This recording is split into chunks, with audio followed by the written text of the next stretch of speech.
All right, here he is. Ben Schneider. He is a freelance journalist covering all things urbanism. His work has appeared in Bloomberg City Lab, MIT Technology Review, The Nation, and many other publications. So let's give a big Parking Reform Network welcome to our speaker today, Benjamin Snyder, everybody. Take it away, Benjamin. Hi, everyone. Thank you so much. I love seeing all those hands on the screen. That's a fun feeling. Paula, will you be able to launch the slides? Yes, on it. While we're getting the slides up, I just want to thank Paula and Bo and Tony and all of you for being here. This is a really cool opportunity for me. I'm a big fan of the Parking Reform Network and have been following your work for a long time. I think it's probably 3, 4+ years now that I've been aware of the Parking Reform Network, and um, it they're both Tony is a character in the book, and the actual work that you're doing is in the book in this chapter.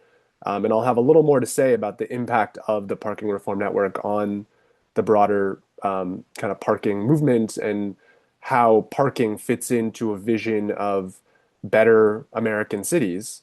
And so, with that, I think I'll just say a couple words about my book to provide some context and then launch into this short presentation about the parking chapter. Um, the yeah, and I'll we'll leave this slide up here for now, and yeah, we can do either way, but I'll show some of the illustrations from inside the book too to kind of get at the points I'm making. Um, but the book is called The Unfinished Metropolis: Igniting the City Building Revolution. And it's really meant to be a way for people that are live in cities, are passionate about their hometown, are interested in public policy, but maybe aren't super plugged in yet, to learn about why urban planning is important and how profoundly it shapes our life. And it is focused on U.S. cities, though I think Canadian cities are very relevant here too.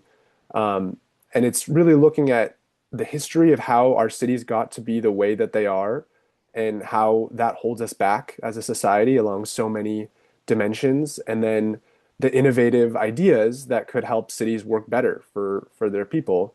And one of the chapters is about parking, where I kind of go through that arc, um, showing kind of how parking policy got so messed up in America, and looking specifically at how like it affects our daily life, and then the kind of work that you're doing here to make parking policy more reasonable and rational and actually kind of make cities better rather than making them worse.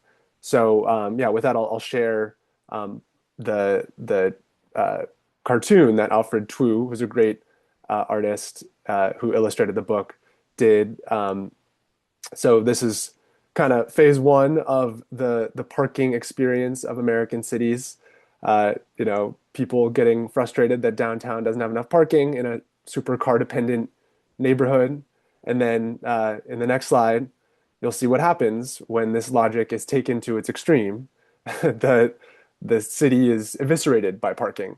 And sadly, I mean, this is the kind of arc of parking policy, parking history in American cities for the past century, basically. This the zero sum mentality of car dependency has created this sort of insatiable demand for parking that was filled in many places, but at the expense of tearing down the existing urban fabric and making those places into really undesirable places to be.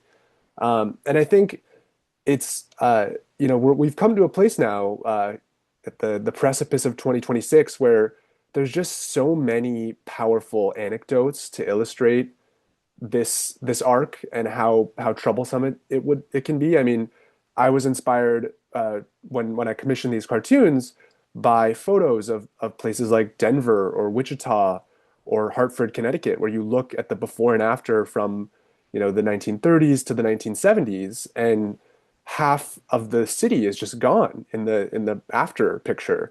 And you know, those kinds of images go viral on social media periodically. And I think people are starting to gain more public awareness about what happened in that moment with the sort of parking glut.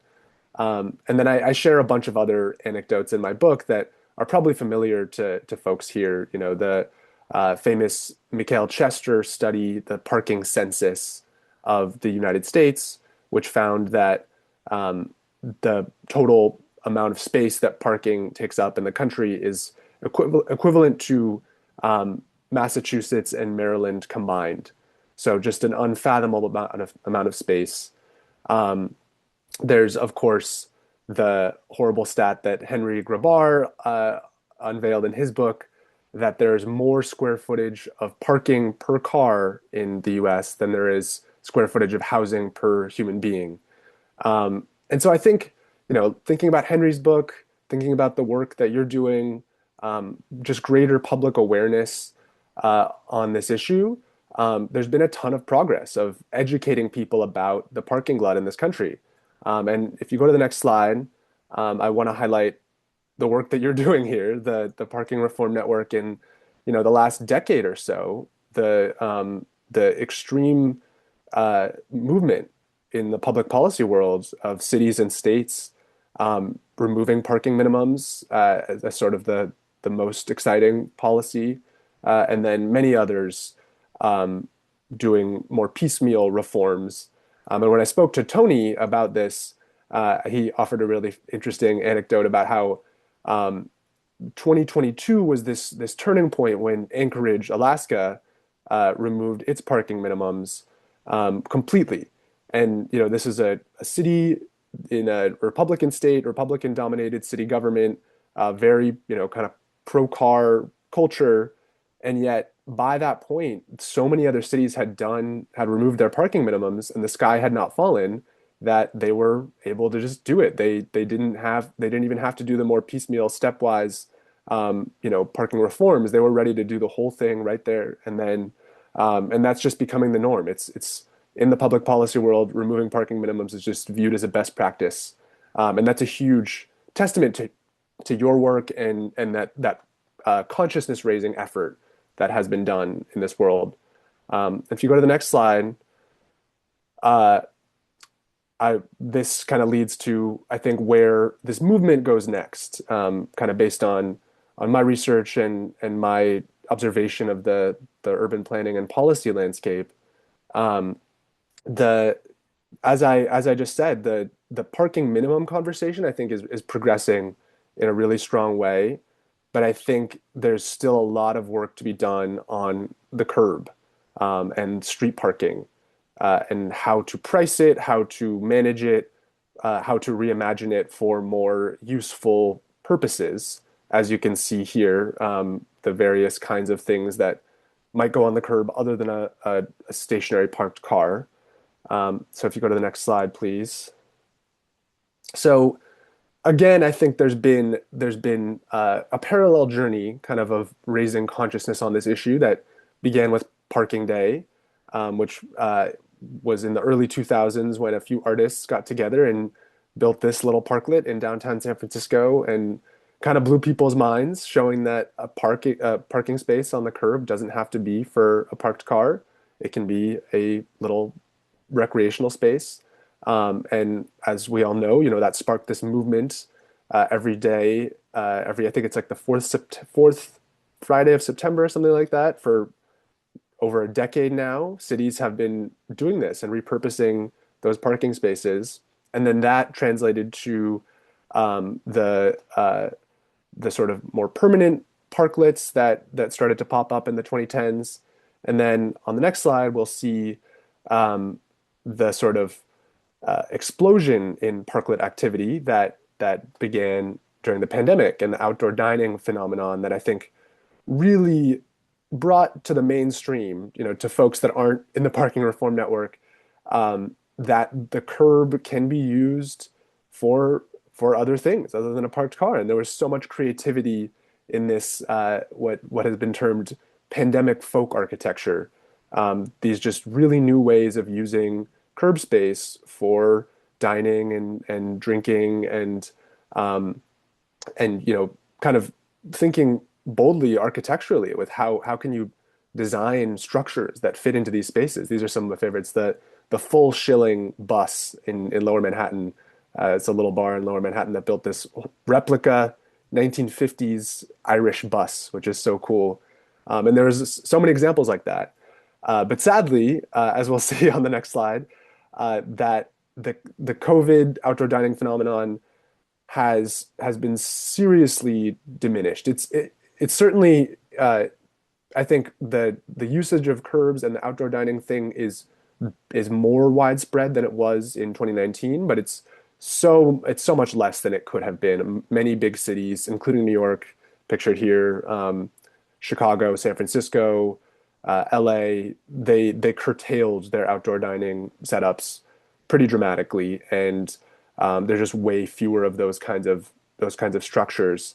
So I think that speaks to this challenge, this ongoing struggle of the battle for the curb, um, which I want to in the next slide explain a little more why this is so important. Um, the curb is really this key to so many of the urban transformations that I think a lot of us here are fighting for. And again, even if you've kind of created a built environment where there are way fewer parking lots and garages, if you've still got these curbs filled with stationary parked cars all the time, you're still sort of the urban environment is still dictated in a huge way by parking.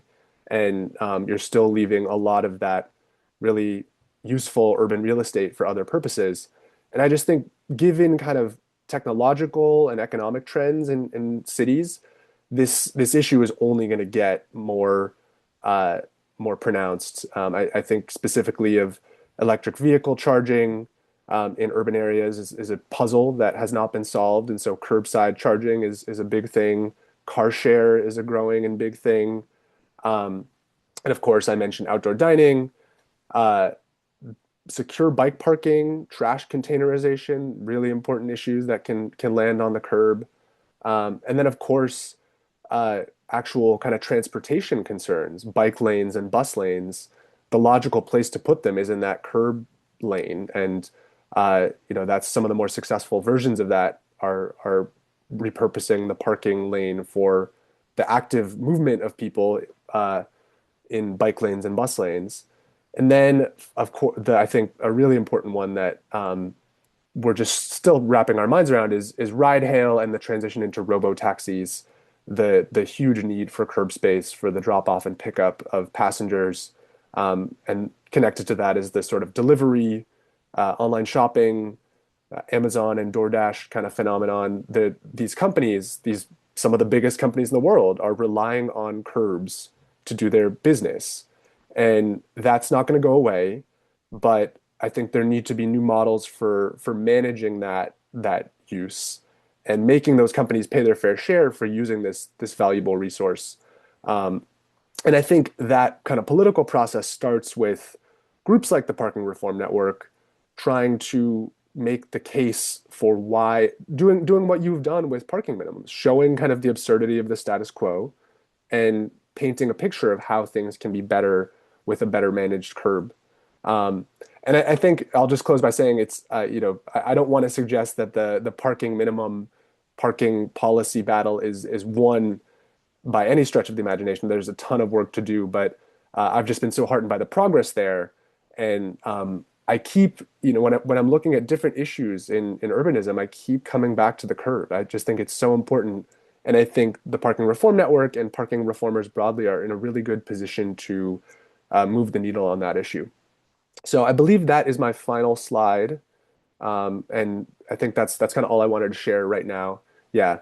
Um, and I'd love to open it up for discussion, or Bo, if you wanted to riff on anything I just said. No, Wendy was wondering if you sell these cartoons separately, I just in time for don't. That's a Christmas. good question. I think Wendy, if you want to connect offline, I can maybe connect you with Alfred the artist, and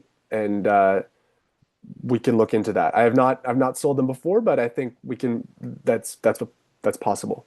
You So know, oh, the reason for that is just that I've decided at the front of every report that I submit to council, I'm going to use something funny. So I've got Tom Flood's, little posters, and I thought if I can do cartoons and I can do a whole lot of other things for different topics, I think that's how you get people on board. That's brilliant, and that's exactly the same approach that I have with this book. It's I want it to be entertaining and funny, and I think that's the best way to illustrate these important issues. Oftentimes, is to make it not necessarily so serious, even though it is an important issue, but to show that there's ways of explaining it in an entertaining way. well, and Ben, Sure. we could, we did, Alfred did the illustrations also for Pay Paradise, as you, I'm sure know. Yes. And there was this image of the impact of parking, of how much the minimums add. Someone turned this into an AI kind of slop 3D thing that was getting very popularly pushed around. And so we Nice. talked, we contacted Henry and Alfred because Alfred's done work for us too. Yeah.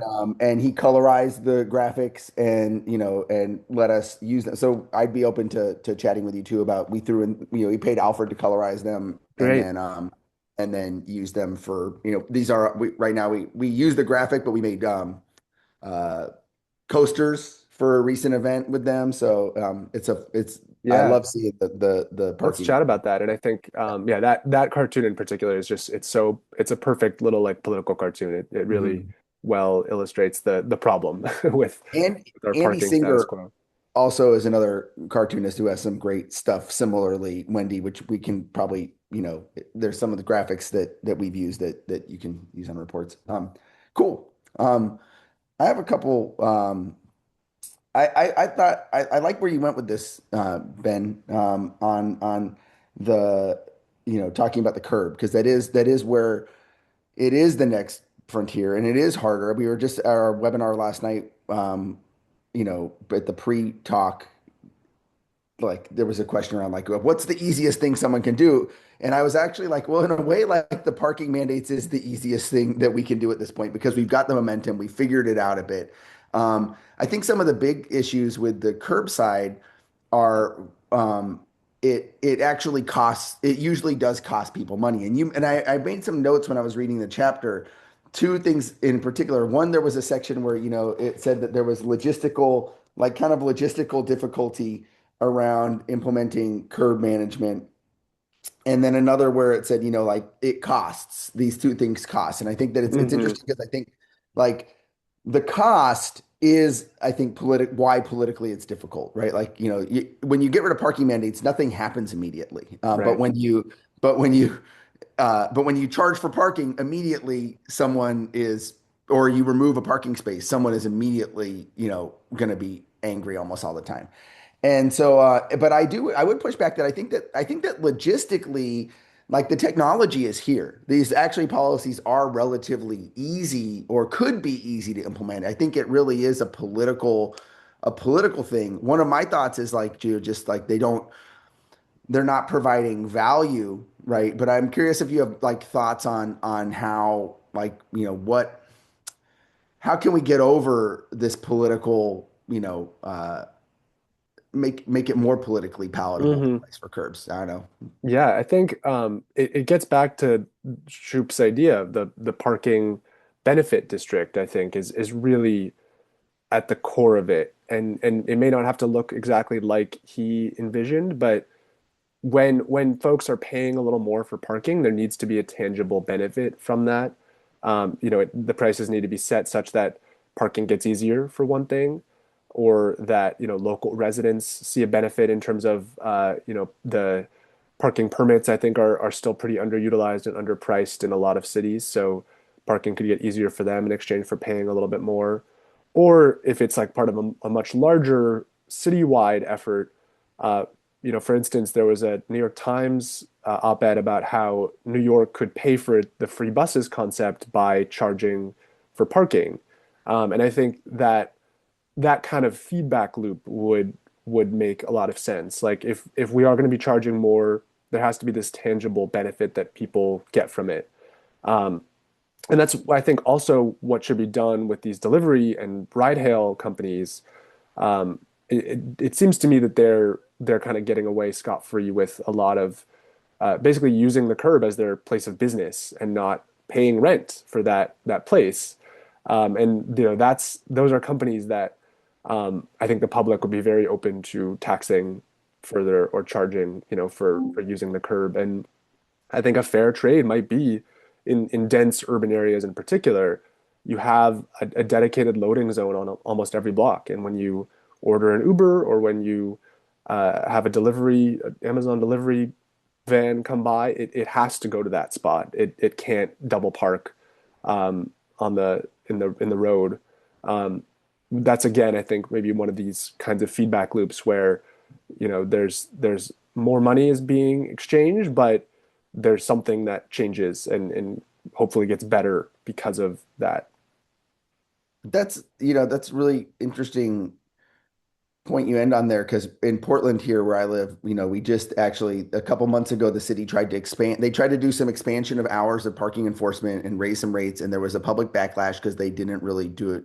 They didn't listen to me, and and and so they rolled that back, and now, but we have a federal. There's like a big, as you mentioned in the book too, like this federal crisis, right? Our money's been pulled back. Our transportation departments are hurting. Our transit agencies are hurting.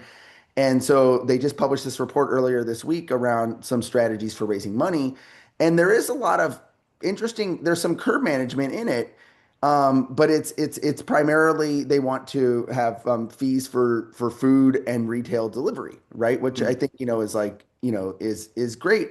But but they took the parking kind of off the table, or they took expansions of Mm-hmm. parking. That always rubs me kind of the wrong way because like there is a tendency to go after these other services because they're easy political targets or they're actually easy to collect fees from because all the cars are connected, the apps, they can just require the companies to pay for every drop off, right? They don't have the enforcement's easy.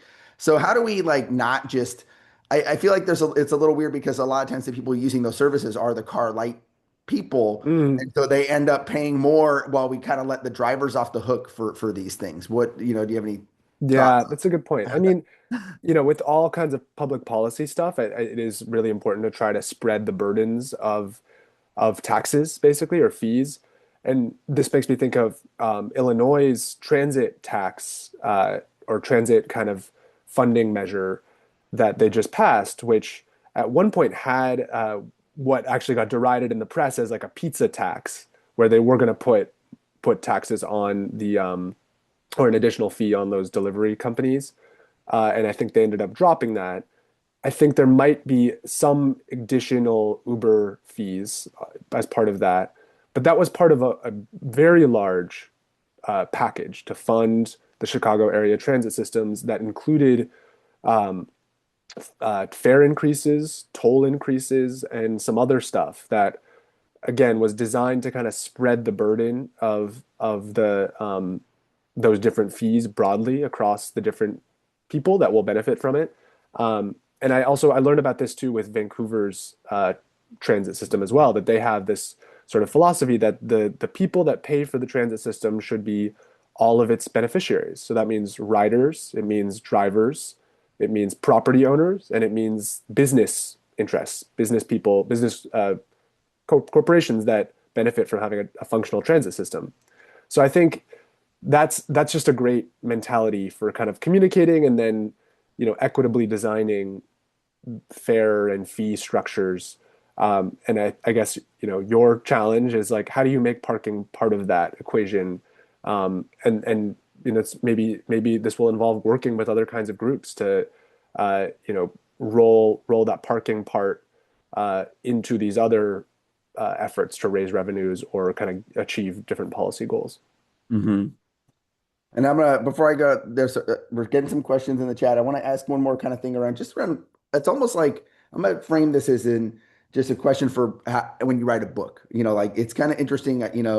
This book just came out, and it's got to. I'm curious just your thoughts on how you're writing about something that's changing so fast. And so like a couple things I noticed is like like I think just last week, San Francisco upzoned. Like in your Right. introduction, you talk about, Yeah. like this whole area of San Francisco that's all just Yeah. single family, low slung, and Yeah. they just dramatically upzone that. Like, so Yes. like it's a win, but it's like, now someone reading this doesn't know that. Or I mentioned on the call before, accessory commercial units. Like there's all these new things, and obviously a book can't capture everything, but like, what do you think, like, as someone, as an author, how do you then, like, do you have to do, are you working on another edition of this? Do you write an addendum? Do you just pivot into like how do you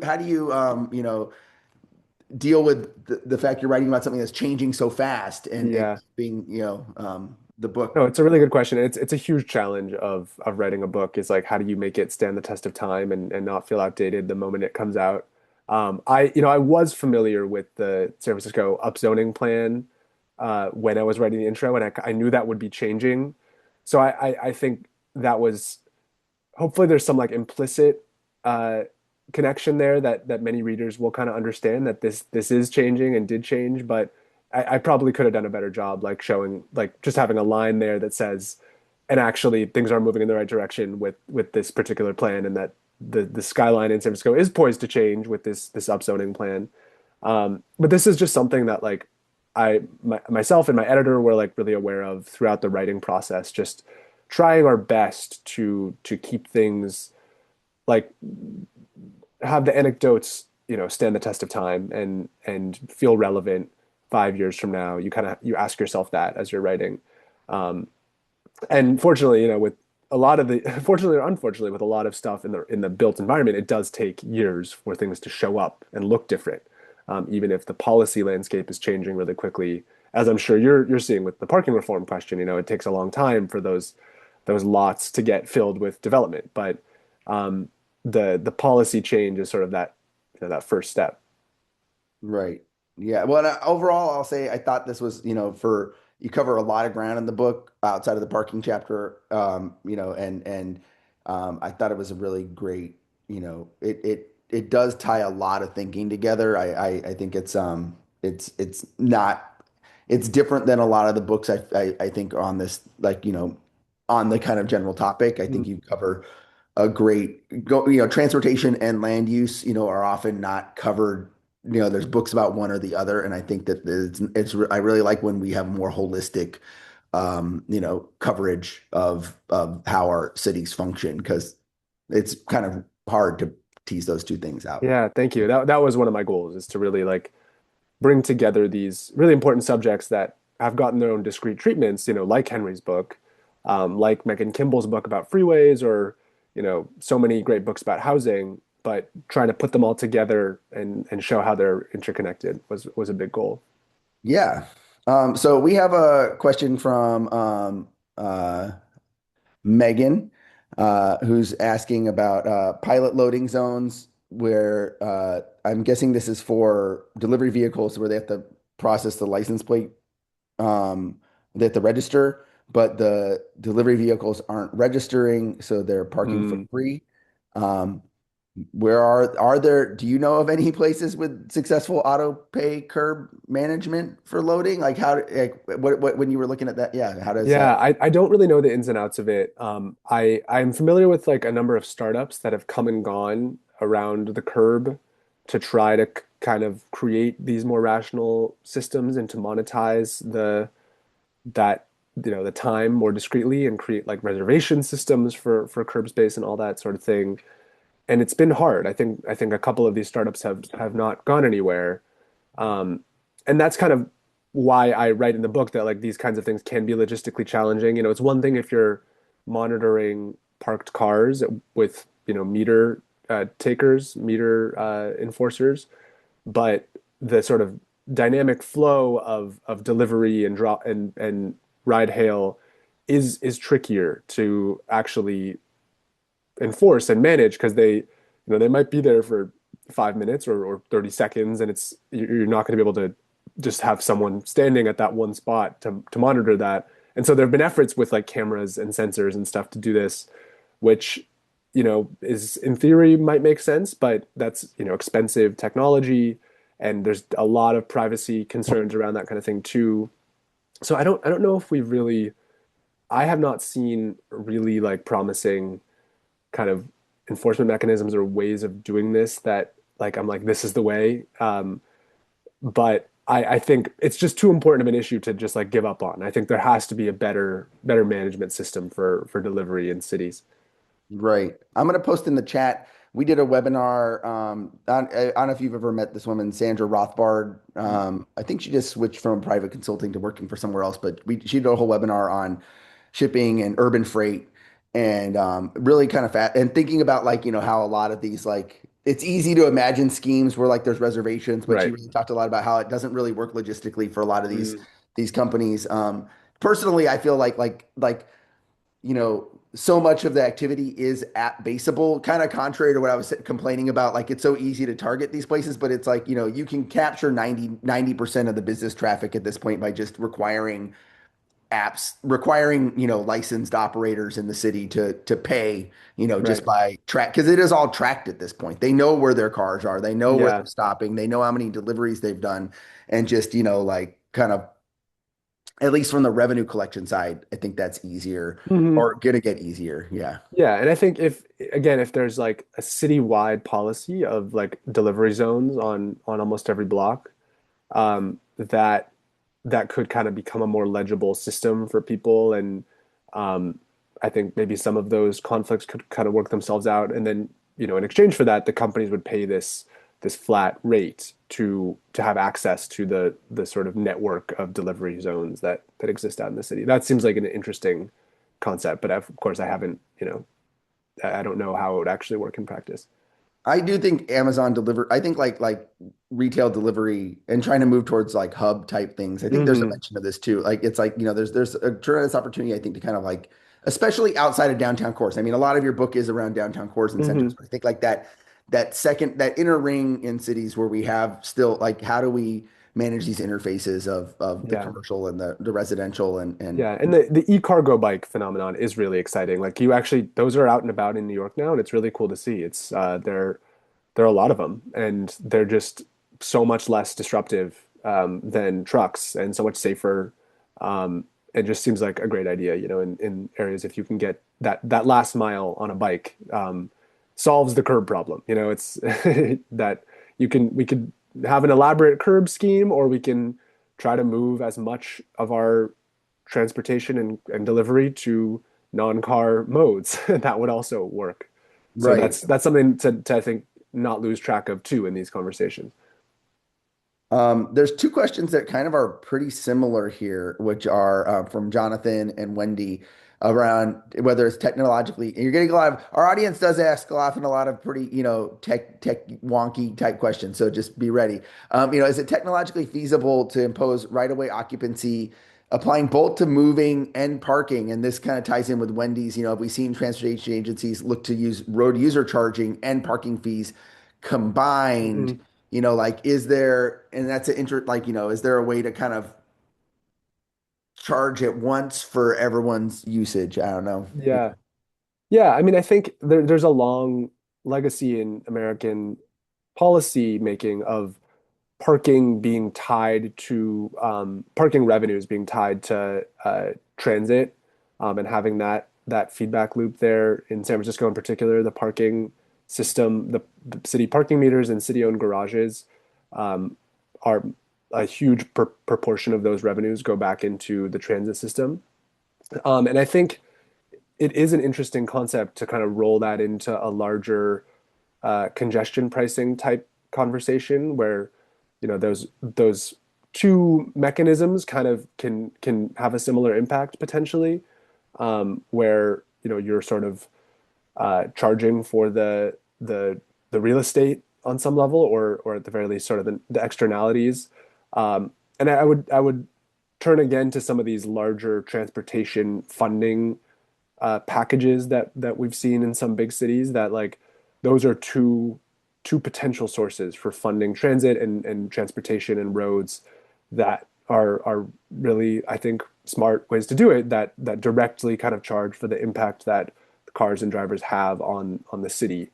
Um, the reason why I think congestion pricing is still necessary, even with a a really smartly designed parking policy, parking kind of revenue, and just well-priced parking spaces that actually affect behavior, is that a lot of people aren't parking anymore. They're taking Ubers and robo taxis, and so that means that you have to charge the travel throughout the city, not just the parking. And this has already been a huge factor in San Francisco, actually, where they've had the downtown, the broader kind of economic decline of the downtown and the remote work phenomenon, which has depressed the parking revenues. But actually, even before that, in the 2010s, parking revenues were going way down because a lot more people were taking Ubers, and that seems to be only increasing. Right. I mean, although they do a lot of cities like mine, they do have surcharges on Uber and Waymo and those Hmm. other. I mean, I think, and that's where I think the balance is. Are we making sure it's fair to all Right. users, right? Because I mean, I'm all for, yeah, charge these surcharges, but like, why should I pay a surcharge to get dropped off at the airport where if my mom drives me, I don't, right? Like that Right. doesn't make sense to me. Like Right. everyone, all may park, all must pay, all may like it's kind of like that same kind of like mentality around it. We have a question we have a couple questions from the audience. I think Darius had your hand up first. You want to go ahead and chime in? Y- Yeah, can you guys hear me all right? Yep. Yeah. All right. I just have a quick question for Ben about the state of like streets where they're used for what was it called? The like drop-offs and also like service entrances and parking entrances. Here in Atlanta, we have a lot of new buildings being built in Midtown, which is just this whole neighborhood with new towers and new restaurants, but a lot of these streets, when you walk around them, they're very, I would say, dead. I call them dead streets. Mm.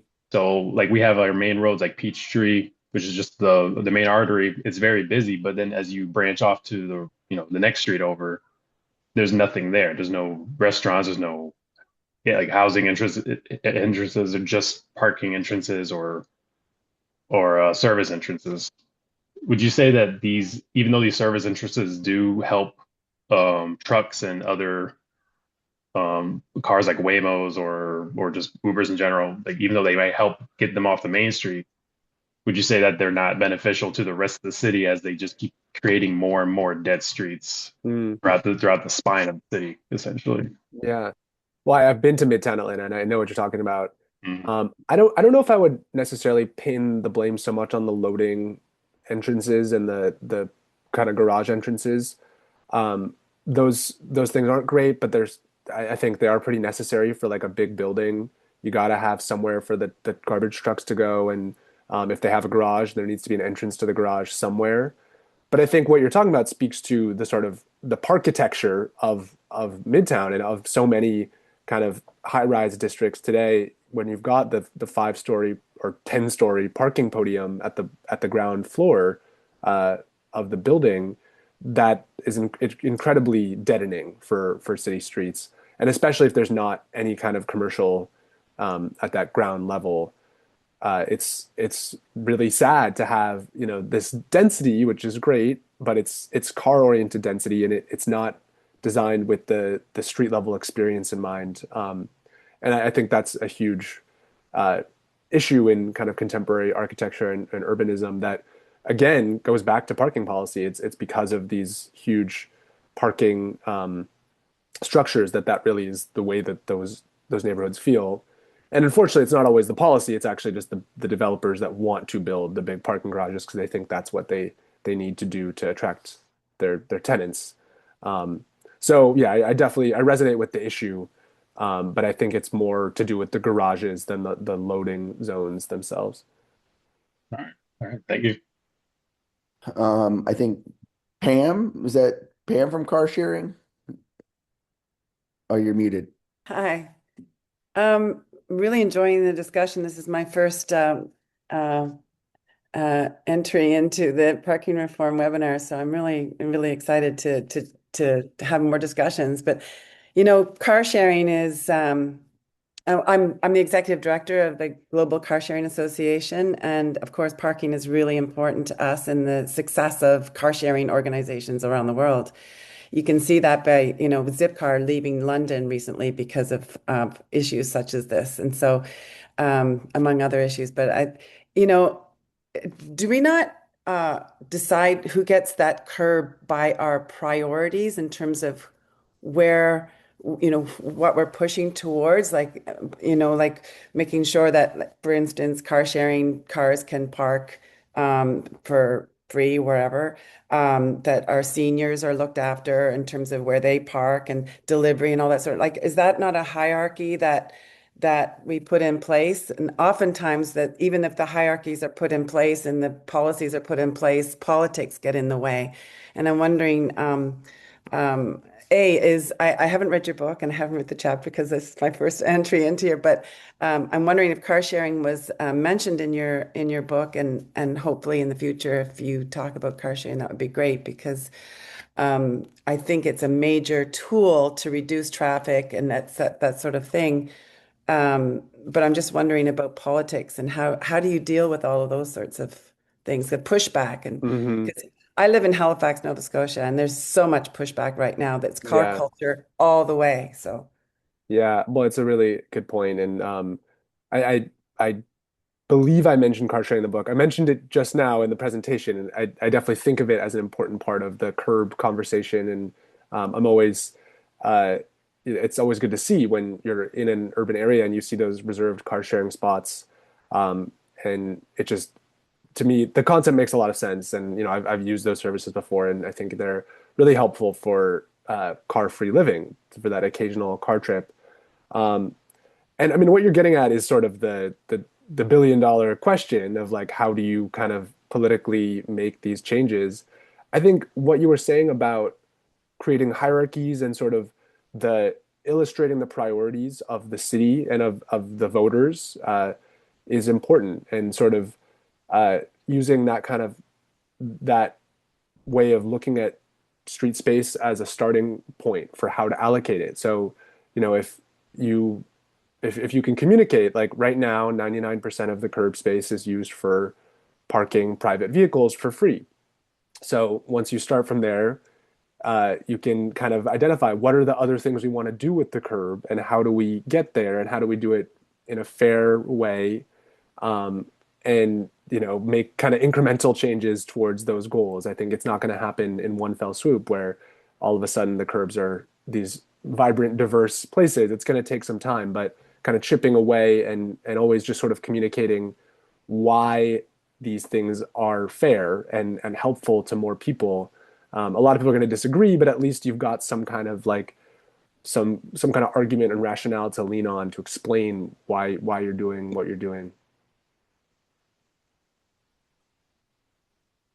Thanks. I would also, I know there's a request in there to chat with about car sharing. That's one of my sharing of things in general is something I think that we really need to do a bit more of. And there's a comment in here from Lindell, a couple good comments in here, but this one around delivery routes and I wrote a post years back, 7 years ago, about a thing I called, like, micro logistics, which, if you live in New York, so this isn't, like, you have access to things you can walk down the street and buy. But elsewhere in the country, especially if you're trying to go car light, it's very difficult to get things around to move stuff. We don't have trunks, right? The trunk Mm. is really like a killer app. I mean, I know a lot of people in Brooklyn keep their car on the street and they're using the trunk. Like, they store, like, their they store stuff in the car Yeah. is actually a storage unit that they get to just put on the street for free.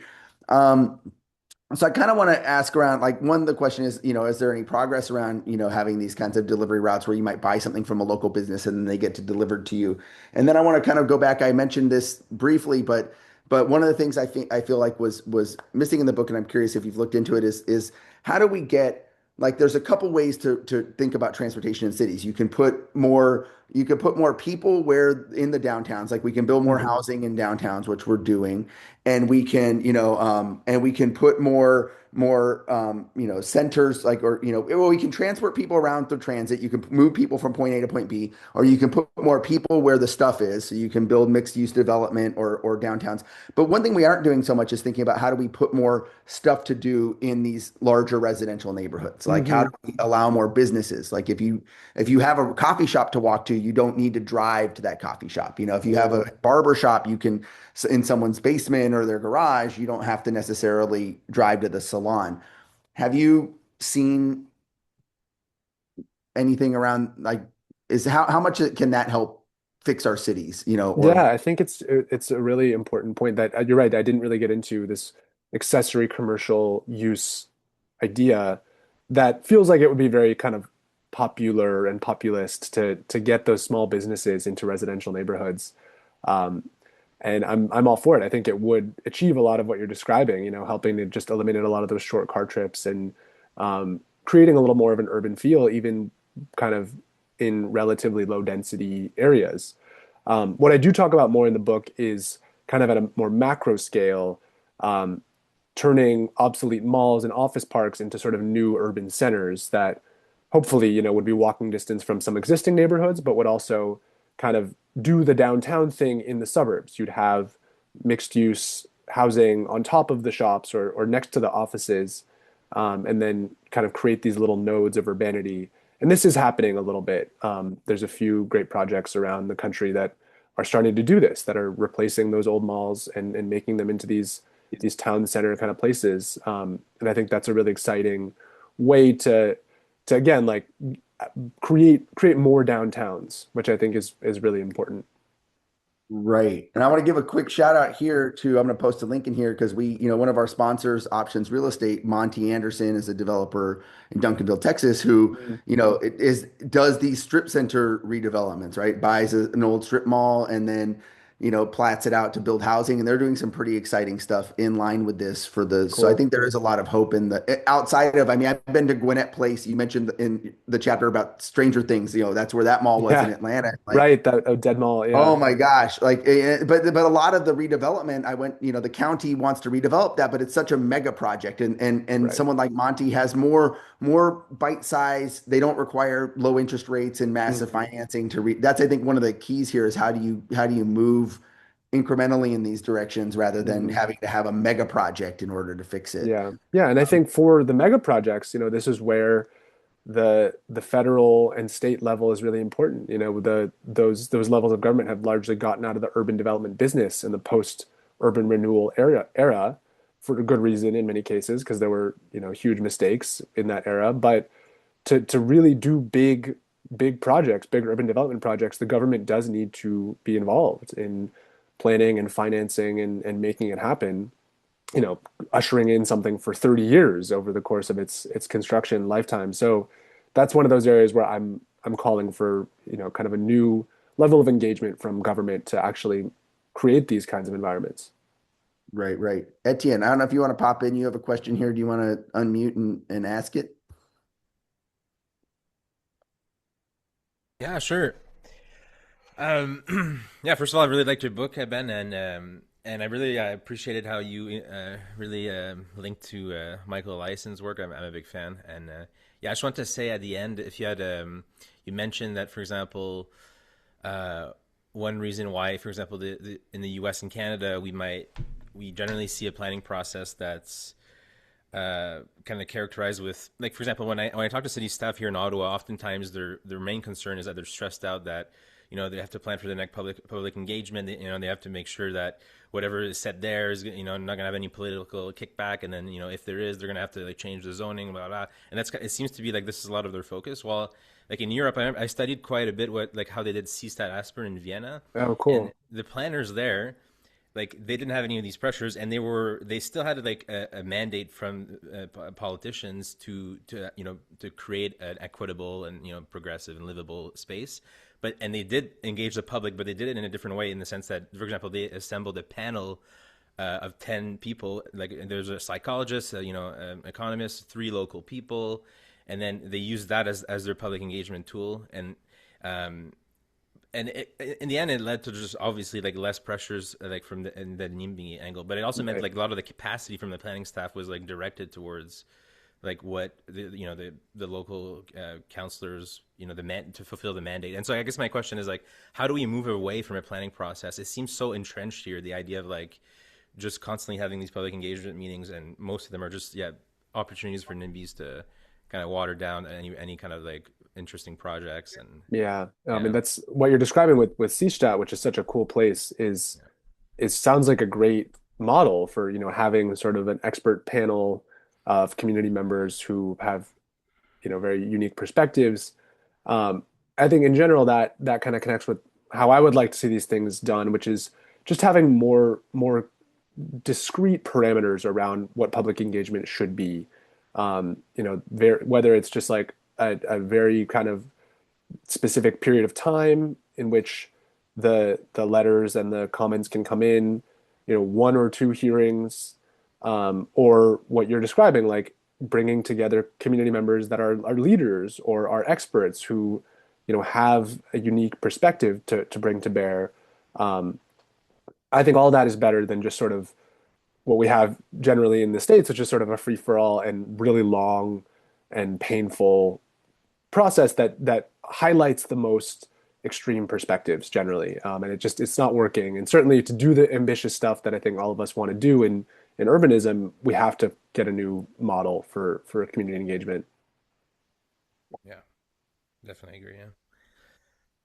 I think we're pretty close to time. One thing I had noticed, I just wanted to mention to people, and I don't know if you're aware of this, Benjamin, is that you meant, in the parking chapter, you have a subsection around where you talk about the story from SimCity. Um, and uh, and I think that so I don't know if you know this, we had Stone, I reached out, I've heard this story mentioned so many times. So we Yeah. reached out to Stone Librandi and did a webinar, which Paula, I think, has the link to a couple months ago, where we did a whole webinar around Oh, that's because so the story cool. gets such it's repeated so often, and so we were like, well, Right. let's find this guy and have him come Yeah. talk about this a bit. So for digging deeper into that part of and also I'll add the rest of that section is around a pretty good deep dive into the history Introduce and today's moderator. oh, ridiculous. Clayton Manley is a graduate student at the University of Someone's Pittsburgh running their studying urban. Someone's yeah, that's the webinar itself. It's like that wasn't actually Paola talking. It was, but not live. Um, just that chapter I also meant that section also. I think you do a great job. I'll just give you some credit on covering the ridiculousness of parking mandates and I think it's a pretty succinct section. I noted that I think you did a great job there. Thanks so much. Yeah, overall covering parking, I think it's great. And there is one last question. So, I guess we normally like to say, we've reached the scheduled time of this, I believe. So if folks do need to go, but there is one more question that's popped in. Yeah, And happy to answer one more. how is handicap parking being addressed for the reduced amount of parking needed? Often getting in and out Mm. of vehicle is most difficult. A local shopping area has handicap parking space near businesses with a curb cut access for a couple businesses, but last curb cuts and handicap circulation to other businesses. Once a person has gotten themselves in a wheelchair out of a vehicle, rolling a short way is usually easier than getting back in and out of a vehicle. So Mm. kind of like, this is a great question. I have some thoughts on this too, but I'll let you. Yeah, and it's something I haven't looked deeply into this, but I mean, obviously, handicap parking is a really important part of the parking ecosystem, and I think it speaks to that hierarchy we're talking about. There's certain people that need curb space more than others, and certain uses that I think are more kind of legit, and handicap parking is a really important one. Um, that being said, I've heard a lot about handicap parking placard abuse. That's a big issue in a lot of cities. So uh, how do we kind of preserve that space and then make sure it actually gets to the people that need it? So that's a big challenge for that sort of side of the parking policy equation. I'll add in there one. I just posted a link to a webinar we did a couple years back with folks from AARP and with Anna Mm, Zivarts and other folks around this topic. And I think that Lindell is on hitting things right on the nose here in a way around the idea of not wanting to like around park once and get around mm. easily. Like Okay, you know that oh sorry, right? someone who's. Who's chatting? Who's chatting? It was Lindell. Oh, do you want to speak? Feel free. Oh, that's, I think, thank you for addressing the question. Uh-huh. Mm.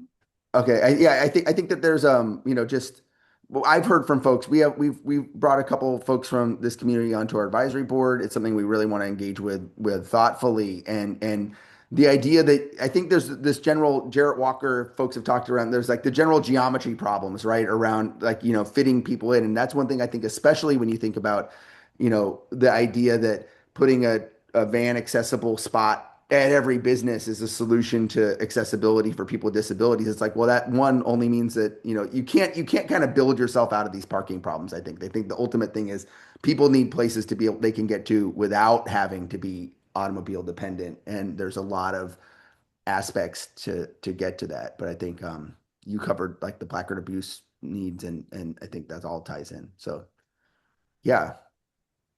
Um, Paula, are we, or Bo, Yeah, who's wrapping us up? Thank I'll you so wrap it much, up man. for us. Thank you, Tony. And thank you, Benjamin, for the talk. I really appreciate it. I'll just do a couple of announcements and then we'll let then everybody can unmute and we'll say goodbye. So encourage everyone to subscribe and join us, and also subscribe to the Luma calendar. That's a way where you can stay on top of all the events we have coming up for 2026. And then just a reminder about the fundraising/membership campaign we have to end the year. And why don't we, oh, also there's a very brief feedback form you'll receive. So if you wouldn't mind taking just 2 secs to fill that out, that really helps us and it's very insightful. So with that said, let's all unmute and we can, also thanks again, Benjamin, really Yeah, appreciate it. thank you for having me. This was great. Cool. And then, Thank you all. yeah, we can unmute and say goodbye and wish everybody a happy holiday for the new year. Thank Yeah. you guys. Thanks, Thank Happy holiday. guys. you. Thanks. Thank Yeah. Thanks for you. Good being seeing there, everybody. being Happy part of holidays, the everyone. ecosystem makes all a huge difference. Thanks Yes. so much. Have a great break. Yeah. All right. See Take y'all. care, everyone. Yeah. Bye bye, Bye. everyone. Happy holidays. Bye. Bye.